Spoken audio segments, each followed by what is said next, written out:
Alright, we're here at Marlins Park to show you how to set up a remote camera, hook it into their system so you can broadcast. Here we're using the JVC GY HD250, and as you can see right here, we've used the HD/SD SDI output. So we're going to take a standard SDI feed from this camera, we're going to feed into the junction box right over here. Alright, here at Marlins Park, all of the junction boxes throughout the stadium have a label. You can see this is Junction Box T. T stands for truck bay.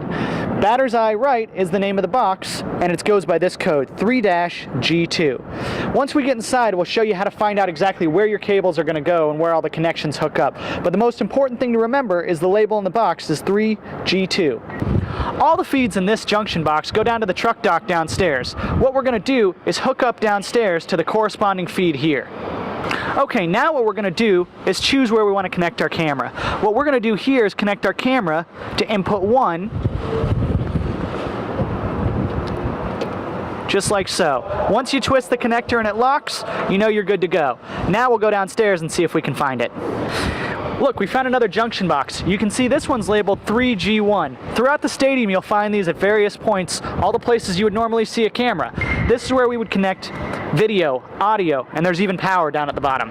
Okay, we're down here in the truck bay. What you have here is a series of racks. In these racks is termination points for all those junction boxes. There's a lot going on here, so we'll start at the top and work our way across. We have a basic router for internet connectivity, so you talk to IT and ask them to get a port live for you. They'd set you up. Right down here, this is one of our encoders. This will allow us to encode into HD, SD, whatever we need, and send out to a truck if one was parked here. We'll move on to some more of the audio stuff. You have all the phone lines for the venue come in right here. So if you need to patch into a specific phone number, do it right there. Now, what you see right below that, this is a series of XLRs, both male and female. These are all the audio feeds from the venue.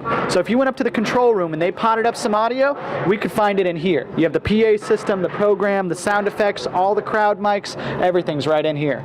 Right below that, what you're going to see is a whole series of XLRs, and more XLRs, and even more.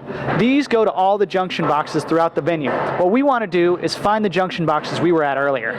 We're up a little bit closer with all of the audio connections here. As you can see, each one of these panels is labeled. This one's JBT 3-B1 or high third base. Right down here you've got JBT 3F1 or the right foul pole. And just below that, there's JBT 3G1 or batter's left eye. That's what we were working on earlier, so that's where we're going to plug in. And if you look right here, this rack panel of B&Cs shows all the junction boxes just like the audios did. We're hooked up right here at the right foul pole, batter's eye right, and left power alley. Batter's eye right is where we connected upstairs. If we unplug that right now, the feed from that camera is gone. Okay, now we're going to look at one of our equipment racks. This is something we brought with us. What you see here at the top, this is a standard 1604 Mackie VLC Pro mixer. We actually have a whole video on this in another section. This is hooked into the audio of the system. What we've done is we've taken a PA feed, put it right in here, and then we're feeding that into our stream. This is really the heart of our system. This is a Blackmagic design ATEM1M-E production switcher. Yeah, that's a mouthful, but really all this is, it's just like the switcher at any of our campuses or in any TV studio. This is the brains. All of our inputs feed into this switcher, feed out to our control surface, and anywhere else we need to send them. This is really what we're going to use to do all of our production. Okay, so now we're going to look a little bit more into the switcher. As you can see here, we got a lot going on. Over to the left side, this is our streaming machine. So everything that we get out of the switcher goes into here, and then it heads off onto the internet. Right in front of us here, this is the ATEM software control. Don't want to get too close right now because they are streaming live, but you can see it's laid out just like a normal switcher. You've got your inputs, preview and program, and you can see we're switching between them as we go. Up here on the left, this is our display that breaks out all the components. You can see right now we're using a 3-camera shoot, camera 5, camera 6, and camera 7. We have a center field camera, left field, and right field. Up on the screen you've got a preview and a program. So what we want to come up next is right here, and what's happening live on the air is below that. As this batter gets ready to swing, you'll see that we can just switch it up as soon as he gets a hit.